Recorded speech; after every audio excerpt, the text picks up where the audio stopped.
Saudara-saudara, masa pandemi COVID ini sungguh tidak mengenakan bagi kita yang masih sehat, apalagi bagi kita yang sakit.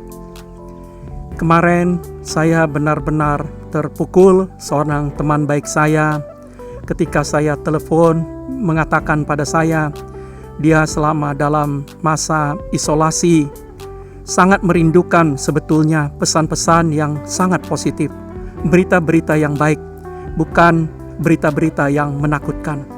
Karena itu dia memilih untuk mematikan handphonenya, tidak melihat televisi. Karena apa?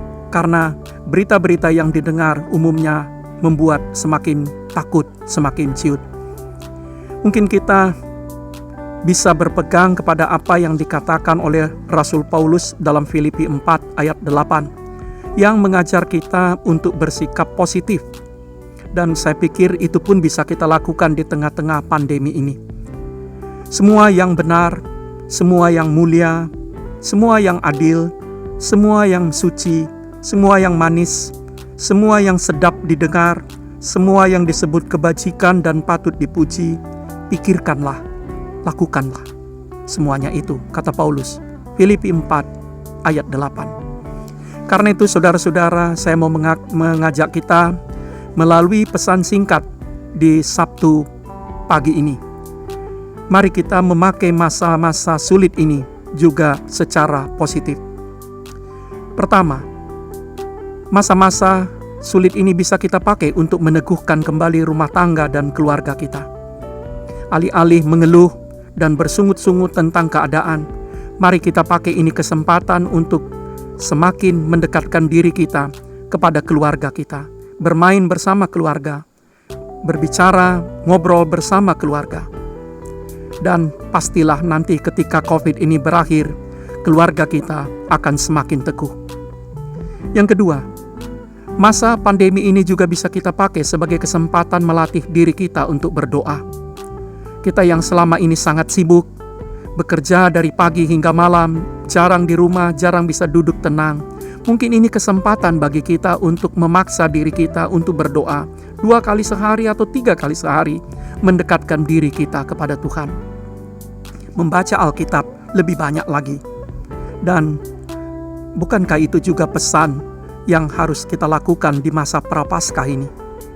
Yang ketiga, kita bisa menyikapi masa pandemi ini juga dengan sebagai kesempatan untuk membentuk kebiasaan baru. Saudara dan saya yang tadinya jarang berolahraga, jarang berjemur, mari kita pakai ini kesempatan untuk membentuk kebiasaan baru. Dan percayalah, bila kita berhasil membangun kebiasaan-kebiasaan baru yang baik, maka ketika pandemi COVID ini berakhir, kita mendapatkan keuntungan berlipat ganda. Yang keempat, kita juga bisa memakai kesempatan untuk merenung ulang tentang rutinitas kita. Ketika kita jauh dari gereja, tidak diperkenankan datang ke gereja, ini adalah kesempatan yang paling baik untuk merenung ulang apa sebetulnya makna gereja itu, apa makna persekutuan itu.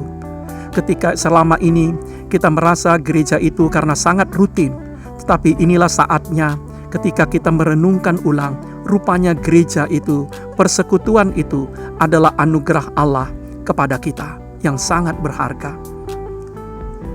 Kita juga bisa merenungkan ulang tentang makna kerja, apa makna dari uang yang kita cari, kita capai dengan susah payah. Dan begitu banyak makna yang lain. Yang kelima, mari kita pakai masa pandemi ini, masa sulit ini juga sebagai kesempatan untuk berbuat baik. Berbuat baik kepada keluarga, juga berbuat baik kepada para tetangga, kepada saudara, kepada orang-orang yang tidak kita kenal. Saudara, jangan cuma mikirkan diri sendiri. Lihatlah ke sekitar.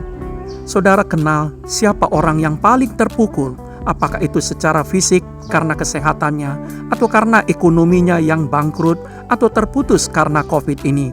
Saya mengajak kita semua, lakukanlah sesuatu yang konkret, menunjukkan cinta kasih kepada mereka. Nanti, sesudah COVID ini berlalu, kita akan bergembira ria, bersorak-sorak memuji Tuhan. dan kita berhasil memakai masa pandemi ini membangun karakter kita yang positif. Tetap tinggal di rumah sementara.